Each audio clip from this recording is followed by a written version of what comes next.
এই মানা 6:30 বাজে ওঠ। ঠাকুর মশাই কত দূর আপনি? কি গো তুমি এখনো বাজারে যাওনি? অর্ধেক দশকর্মার মাল তুমি কালকে আনো না, এই মেয়েটাও ওঠে না। এই মানা কত দূর ঠাকুর মশাই? কখন উঠবি তুই? 7টা বাজে কিন্তু মানা। এখন বলেছি সামনের ঘরটা মুছে একটু শতরঞ্জিটা পেতে দে। পরের বছর থেকে বলিস কেউ আমাকে সরস্বতী পুজো করবে। আমার একার দ্বারা না, এসব হয় না। তুমি 5টা কুলে নিয়েছিলে মোটে। এই মানা দোকানে যাবে একটু। ঠাকুর মশাই কত দূর আপনি? 500 সোনা মুগের ডাল নিবি, একটা সলতের প্যাকেট, একটা ঘিয়ের প্যাকেট আর গরম মশলা। গোটা গরম মশলা নিবি। পলাশ ফুলের টমেটো। ঠাকুর মশাই কত দূর আপনি? পিঙ্কিদের বাড়ি দেখেছো?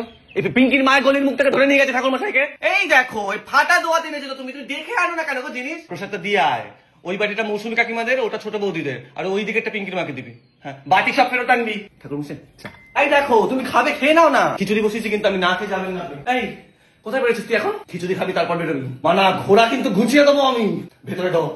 হ্যাঁ সাবধানে আসছেন। হ্যাঁ কালকে আমার দুদি কর্মাটা একটু সকাল সকাল করে দেবেন ঠাকুর মশাই।